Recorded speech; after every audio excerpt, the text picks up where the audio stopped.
inicialmente ao professor Bolívar Lamoille e depois os outros conferencistas, se gostariam de usar rapidamente 2 minutos, 1 minuto, 2 minutos, de palavras finais, sobre, digamos, as perspectivas brasileiras diante desses grandes desafios que estamos diante.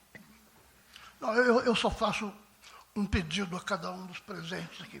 Quando ouvirem falar que um presidente carismático por voto direto é necessário, porque ele encarna uma liderança incontrastável e que o país precisa disso necessariamente, digam para o interlocutor, isto é uma grande asneira.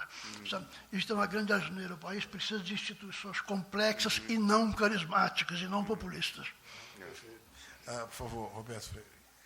Bom, eu já falei até demais, mas dizer que eu estou otimista,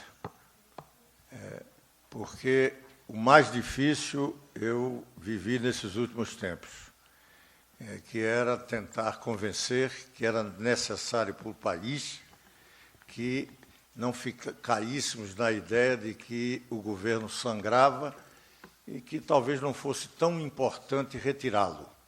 Quem estava sangrando era o país, e vai continuar ainda algum tempo.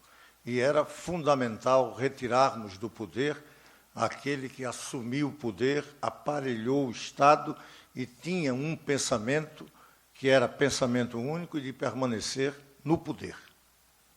Era fundamental termos, portanto, o impeachment.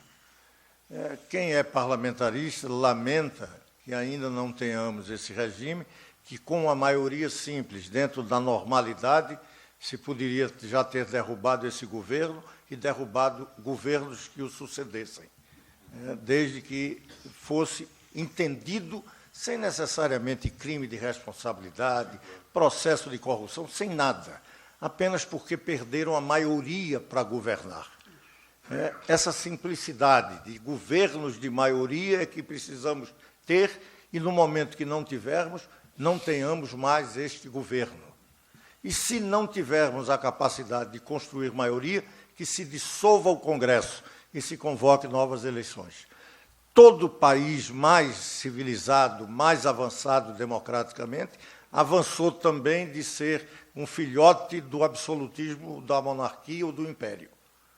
Numa ideia mais democrática de instituições e não de líderes carismáticos. Então, nesse sentido, otimista, porque essa ideia do parlamentarismo começa a crescer.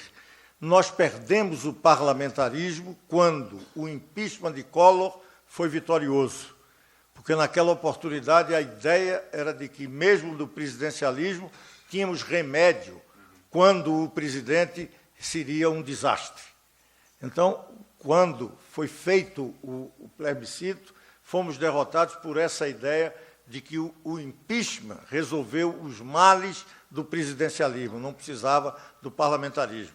Com menos de 20 anos, a gente está enfrentando um novo impeachment, com todo esse rol de problemas que estão e que vão continuar, trazendo desafios, tal como nós aqui estamos discutindo.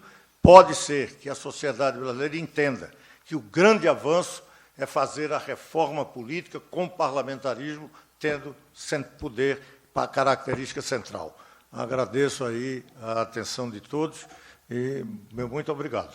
Muito obrigado. Mansur Tomé. Eu vou só fazer um comentário muito rápido final. Normalmente, quando a gente olha para tudo no Brasil, o número de partidos, enfim, toda a confusão política, crise política, a questão da incerteza do Lava Jato, você vê tanto problema que a tendência é ficar um pouco pessimista. Mas, na verdade, eu vou citar aqui um autor que eu admiro muito, que se chama Albert Hirschman, que lá no final dos anos 60, ele escreveu um ensaio muito interessante, que ele falava a fracasso-mania da América Latina, que ele viajava muito para a América Latina, Colômbia, Chile, Brasil, chegou a morar no Nordeste, e ele chegava aqui e perguntava o que aconteceu, enfim, com o Brasil, com o Chile, ia nesses países todos, e ele escutava das pessoas de direita e esquerda que está tudo igual, não muda nada, assim, esse país não está evoluindo, e ele via mudanças ocorrendo.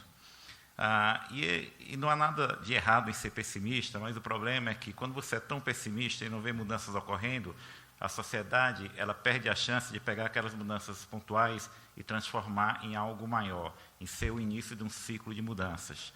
Então, assim, Fazendo um paralelo com esse texto do Albert Hirschman, da fracasso-mania da América Latina, ele falava fracasso-mania porque estava todo mundo preso em modelos teóricos. A esquerda só acreditava em mudança se houvesse uma revolução comunista, socialista, e a direita só acreditava em mudança se todas as reformas fossem implementadas simultaneamente. Mas, na verdade, assim, crises são também janelas de oportunidades.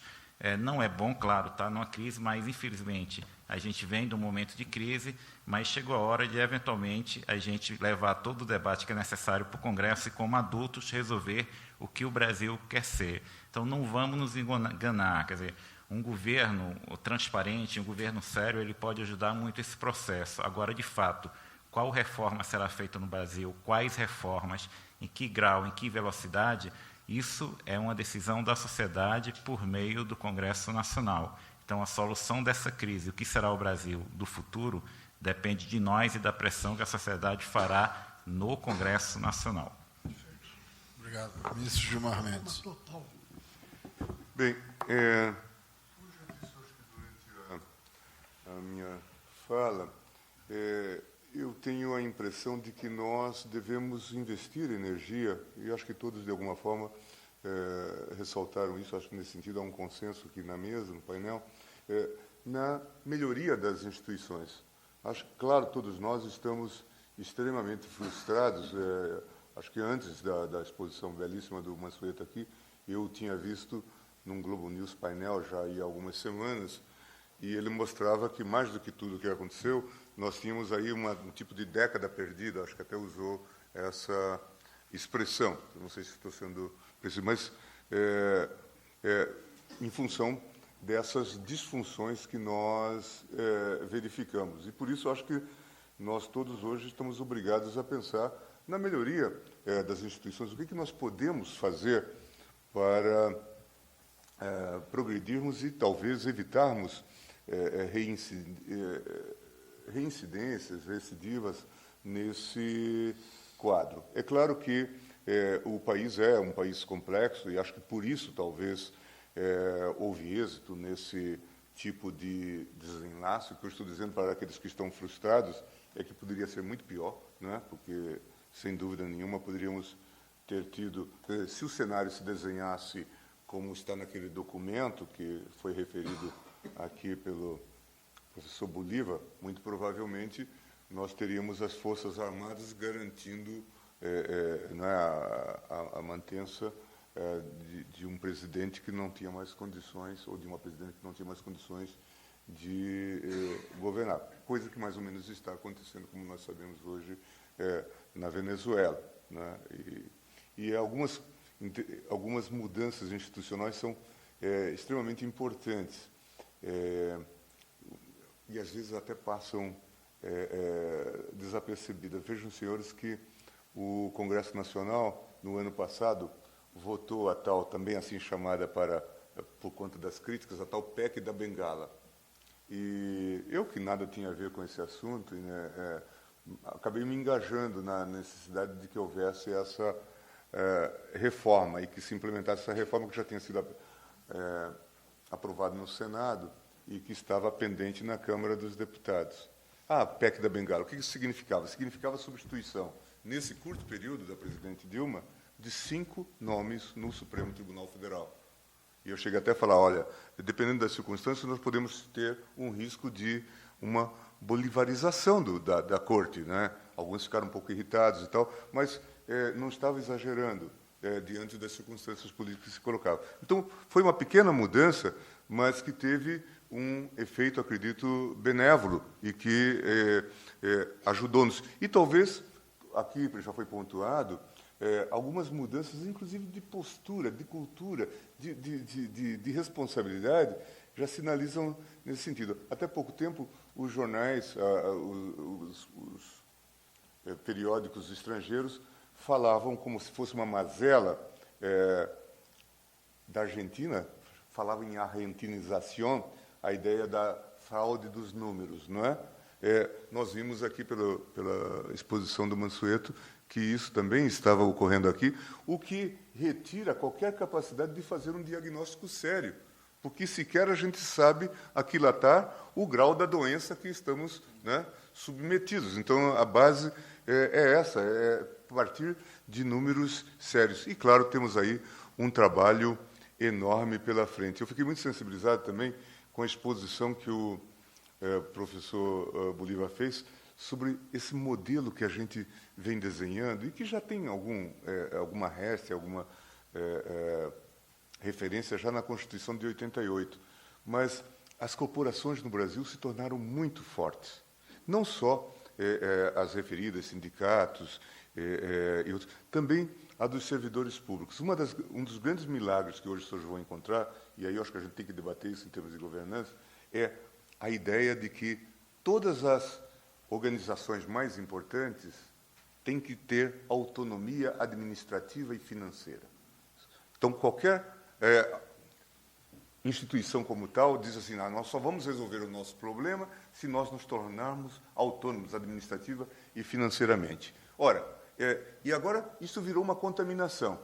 A Defensoria Pública, agora a AGU também quer assim, os auditores fiscais devem ser tratados assim, a Polícia Federal, então, e assim por diante. E a primeira leitura que se faz é que isso dá liberdade para gastar. Eu até registrei num debate que tivemos no Supremo que a Defensoria Pública da União, a sua primeira medida foi dar aos seus membros o tal auxílio moradia sem lei. Porque, quer dizer, viram repúblicas dentro da república. Então, a gente precisa estar muito atento para, nessa fase, que certamente vai ser de renovação do país, não renovarmos, né, não recalcitrarmos nesses equívocos e contribuirmos realmente para criar instituições republicanas. Mas eu gostaria de dizer que estou muito feliz de ter podido estar aqui nessa mesa e ter tido esse diálogo com os senhores. Obrigado. Muito obrigado.